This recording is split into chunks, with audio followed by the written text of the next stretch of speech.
तो हेलो दोस्तों, स्वागत है अपने ही चैनल टॉप इंडियन लेवल में। तो आज के इस वीडियो में हम लोग शब्द विचार देखेंगे। ठीक है, हम लोग व्याकरण के प्रकार देखते हैं कि व्याकरण जो होता है 5 प्रकार का होता है। एक वर्ण विचार होता है, जो कि वर्ण विचार पूरा कंप्लीट हम पढ़ा चुके हैं, और दूसरा है जो कि है शब्द विचार। दूसरा जो प्रकार होता है क्या होता है?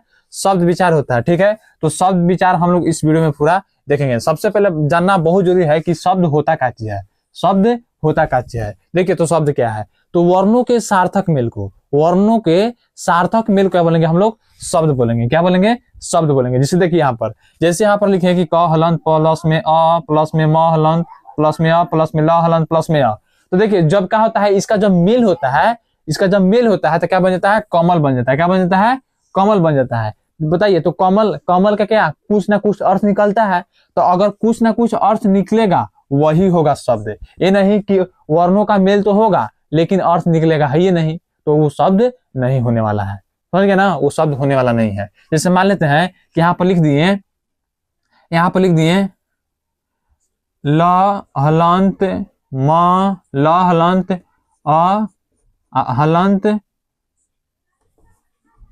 क हलंत अ। तो मिल क्या बन जाएगा? मिल के बन जाएगा लक। क्या बन जाएगा? लक। तो लक का कोई अर्थ निकलता है? लक का कोई अर्थ निकल रहा है? नहीं निकल रहा है। ये भी तो वर्णों का मेल है, ये भी तो वर्णों का मेल है, लेकिन अर्थ निकल रहा है? नहीं निकल रहा है। हाँ, ये ध्यान बहुत देना जरूरी है कि वर्णों का मेल होगा, उसके बाद वह वर्णों का मेल होने के बाद वो सार्थक अर्थ निकलेगा तभी शब्द होगा, अन्यथा नहीं होगा। आगे देखते हैं कि जो शब्द होता है, शब्द अनेकार्थी होता है। यानी कहने का मतलब कि अलग अलग शब्द का अलग अलग अर्थ होता है। समझ गया ना? यानी कि जैसे विद्यालय लिए तो विद्यालय भी एक शब्द है, तो विद्यालय का अलग अर्थ निकल रहा है। पुस्तकालय लिए तो पुस्तकालय एक भी शब्द है, लेकिन उसका अर्थ अलग निकल रहा है। इसलिए बोलते हैं कि शब्द जो होता है अनेकार्थी होता है। आगे देखते हैं कि जब कहने का मतलब कि जब शब्द होता है ना, शब्द शब्द जब वाक्य में प्रयुक्त हो जाता है तो उसको बोलते हैं पद। जैसे बात करते हैं कि राम, राम घर जाते हैं, राम घर जाते हैं। ठीक है, राम घर जाते हैं। तो राम तो भी एक शब्द है, घर तो भी एक शब्द है, जाते जाना भी एक शब्द है। समझे कि नहीं? ये सब तो शब्द है, लेकिन हुआ क्या थी कि जब राम जो है ना, एक शब्द में कहे मतलब कि जब वाक्य में क्या होता है, प्रयुक्त हो जाता है, तो इसको इस शब्द की जगह इसको क्या बोलेंगे? पद बोलेंगे। इसको क्या बोलेंगे? पद बोलेंगे। समझ गए ना? जब शब्द जो होता है वाक्य में जब प्रयुक्त हो जाएगा ना, वाक्य में जब मिल जाएगा तो कहा जाएगा वो, उसको बोलेंगे हम पद बोलेंगे। चलिए आगे देखते हैं। अब उसके प्रकार के बारे में देखते हैं, शब्द के प्रकार के बारे में देखते हैं। तो शब्द के जो प्रकार होता है ना मेरे भाई, उसको कई आधार पर बांटा गया है।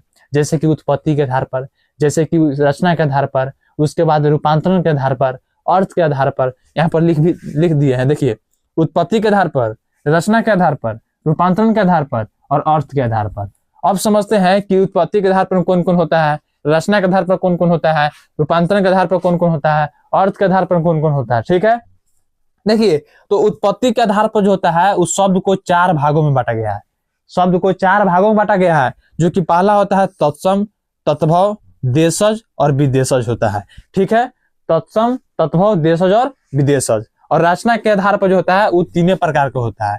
कौन कौन? तो रूढ़ हो जाता है, यौगिक हो जाता है और योगरूढ़ हो जाता है। ठीक है, उसी प्रकार से रूपांतरण के आधार पर भी होता है, जो कि होता है एक विकारी होता है और क्या होता है, एक अविकारी हो जाता है। और अर्थ के आधार पर सार्थक और निरर्थक होता है। यानी कि तो अर्थ के आधार पर 2 भागों में बांटा गया है, अर्थ के आधार पर 2 भागों में बांटा गया है। चलिए अब समझते हैं कि तत्सम क्या होता है।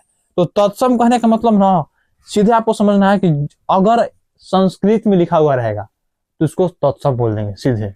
जैसे मान लेते हैं कि आप लिखते हैं अग्नि। क्या लिखते हैं? अग्नि, अग्नि लिखते हैं।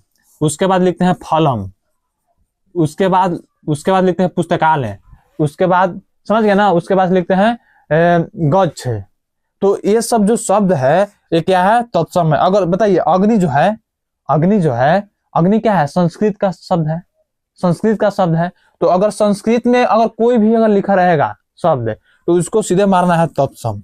अब तत्वों की बात क्या किया जाए तो ऐसे बोलते हैं आम भाषा में कि तत्सम के बिगड़े हुए रूप को तत्व कहते हैं। यानी कहने का मतलब कि आग का हिंदी क्या होता है? अग्नि का हिंदी क्या होता है? आग होता है। अग्नि का हिंदी आग होता है। तो यहाँ आग कुछ भी लिख दो, आग लिख दो, उसके बाद लिख दो फल लिख दो, उसके बाद पुस्तक लिख दो। समझ गया ना? तो हिंदी में लिखा रहेगा तो सीधा आपको समझना है तत्व, और संस्कृत में लिखा रहेगा तो उसको सीधा समझना है तत्सम। इतना आपको आप लोगों को समझना चाहिए। आगे देखते हैं देशज। देशज कहने का मतलब कि अपने देश में बोली जाने वाली भाषा को क्या बोलेंगे, देशज बोलेंगे। जैसे कि बात की जाए तो पगड़ी के बात देखो, पगड़ी बोलो, पगड़ी बोलो या लोटा बोलो या डोरी बोलो या डिबिया बोलो, यह सब क्या है, हमारे देश में बोली जाने वाली शब्द है। डिब्बा बोलते हैं, पगड़ी बोलते हैं, सब क्या है, देशज शब्द है। आगे देखते हैं विदेशज की बात करते हैं, यानी कि विदेश में बोली जाने वाली भाषा क्या बोलेंगे, विदेशज बोलेंगे, विदेश में बोली जाने वाली भाषा को। जैसे कहने या विदेश से लिया हुआ भाषा क्या बोलेंगे, हम लोग विदेशज बोलेंगे। जैसे जैसे की बात करते हैं, जैसे स्कूल ले लीजिए, स्कूल क्या है, एक क्या है, विदेशज शब्द है। हॉस्पिटल ले लीजिए, मास्टर ले लीजिए, फीस ले लीजिए, ये सब क्या है, तो विदेशज शब्द है, यानी कि विदेश से लिया हुआ भाषा शब्द है, या विदेश में बोली जाने वाली क्या है, शब्द है। सीधे आपको ध्यान देना है। आगे देखते हैं रचना के जो आधार पर है वो 3 प्रकार का होता है। रचना के आधार पर 3 प्रकार के शब्द होता है। जो पहला होता है रूढ़। अब रूढ़ क्या है रूढ़ कहने का मतलब कि उस वैसा शब्द जिसको खंडित करने पर कोई अर्थ ना निकले, वैसा शब्द जो खंडित करने में कोई अर्थ ना निकलेगा। जिससे कहने का मतलब है कि नाक, अब बताइए नाक को तोड़िएगा, ना आ प्लस में क, तो ना मिस क्या आ क मिस क्या, यानी कोई अर्थ निकल रहा है जी, नहीं निकल रहा है। यानी कहने का मतलब है कि शब्दों को अगर खंडित करेंगे ना, कोई अर्थ ना निकलेगा ना, तो उसको बोलेंगे रूढ़। आप शब्द को अगर खंडित करेंगे कोई अर्थ निकल जाएगा तो उसको बोलेंगे यौगिक। जैसे बात करते हैं विद्यालय का, क्या क्या, विद्यालय का, तो विद्या किए और क्या किए, आलय किए, यानी कि विद्या और आलय, इसका कुछ अर्थ निकल रहा है, यानी कि विद्या का घर, विद्या का घर, तो क्या हो गया, विद्यालय हो गया। तो उसी प्रकार से यानी कहने का मतलब कि यौगिक जो होता है, यौगिक में क्या होता है, शब्दों को खंड करने पर कोई अर्थ निकलता है, लेकिन इसमें अर्थ नहीं निकलता है। तो अर्थ निकलेगा तो यौगिक, और अर्थ ना निकलेगा तो रूढ़। अब बात करते हैं योगरूढ़ के। तो योगरूढ़ में क्या होता है कि यौगिक तो रहबे करता है क्रम में, वैसा शब्द जो यौगिक तो होता है, लेकिन क्या होता है, विशेष अर्थ उसका विशेष अर्थ निकलता है। जैसे बात करते हैं लंबोदर के, क्या बात करते हैं, लंबोदर के। तो जो लंबोदर है, लंबोदर क्या है, लंबोदर से कुछ ना कुछ अर्थ निकल रहा है, तो यौगिक तो है, लेकिन लंबोदर कहने का मतलब कि एक विशेष अर्थ निकलता है। क्या विशेष अर्थ है, तो लंबोदर को बोलते हैं गणेश भगवान, गणेश जी उसको बोलते हैं लंबोदर। गणेश जी को नहीं बोलते हैं लंबोदर, इसका विशेष अर्थ निकल रहा है ना, तो विशेष अर्थ निकलेगा तो योगरूढ़ हो जाएगा। क्या हो जाएगा, योगरूढ़ हो जाएगा। जैसे हम बोलेंगे दासानन, दासानन बोलने से क्या चीज हुआ, दासानन में, दासानन कहने का मतलब कि 10 है जिसका आनन, यानी कि 10 आनन, यानी कि 10 मुख वालों का बोलते हैं रावण बोलते हैं, तो इसका भी विशेष अर्थ निकला। तो अगर विशेष अर्थ निकलेगा तो सीधे योगरूढ़ मानना है। क्या मानना है, सीधे योगरूढ़ मानना है। आगे बात करते हैं रूपांतरण के आधार पर। तो रूपांतरण के आधार पर 2 प्रकार के, रूपांतरण के आधार पर 2 प्रकार के, एक हो जाएगा विकारी, एक हो जाएगा अविकारी।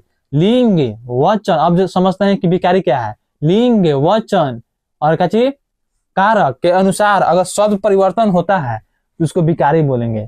अब मेन चीज इसका समझना है एग्जाम्पल।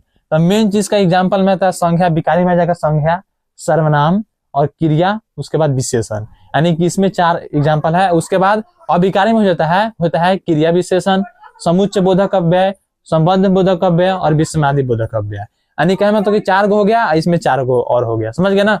आगे देखते हैं सार्थक की बात करते हैं, जो कि अर्थ के आधार पर जो है वो 2 प्रकार के बांटा गया है, जो कि है एक सार्थक होता है, एक होता है निरर्थक होता है। तो सार्थक कहने का मतलब कि जिससे कोई अर्थ निकले, वैसा शब्द जिससे कोई अर्थ निकले तो सार्थक हो जाएगा। जैसे बात करते हैं पुस्तकालय, तो पुस्तकालय से क्या है, कोई अर्थ निकल रहा है, पुस्तकालय से कोई अर्थ निकलता ना जी, तो अर्थ निकलता है, इसलिए बोलेंगे सार्थक, उसको शब्द बोलेंगे। निरर्थक है मतलब कि कोई अर्थ ना निकले, निरर्थक यानी कि ना अर्थ निकले, तो हो जाएगा निरर्थक, मतलब कि अर्थ नहीं निकलने वाला क्या बोलेंगे, निरर्थक बोलेंगे। जैसे बात करेंगे क्या, जैसे लेते हैं मान लेते हैं कि नाक ले लेते हैं, क्या लेते हैं, नाक ले लेते हैं, तो नाक से कोई अर्थ निकल रहा है, नाक से कोई अर्थ निकल रहा है, यानी कि ऐसा शब्द लेंगे ना जिसका कोई अर्थ ना निकलेगा तो उसको बोलेंगे निरर्थक बोलेंगे। इतना समझे, चलिए समझ गए, चलो हो गया। तो कहने का मतलब कि शब्द को प्रकार समझ गए और इतना ही था, ठीक है। और शब्द से अधिकतर जो क्वेश्चन पूछता है, जो कि है यहाँ से पूछता है तत्सम और तत्वभाव से, ठीक है, और रूढ़ और रूढ़ से, यौगिक से और योगरूढ़ से, ठीक है। कैसे पूछता है, तो पूछ देता है कि बताइए कि अग्नि जो है वो कौन शब्द है, अग्नि जो है वो कौन शब्द है, तो क्या मानना है, दे लेगा ऑप्शन, दे लेगा तत्सम, तत्भव, देशज, विदेशज। तो क्या है, अग्नि जो है क्या है, कौन शब्द है, तो तत्सम है। क्या है, तत्सम है। तो इस प्रकार आप लोग क्या कीजिएगा, शब्द को बार बार रिविजन कीजिएगा। ठीक है, तो मिलते हैं किसी और वीडियो में, तब तक के लिए जय हिंद।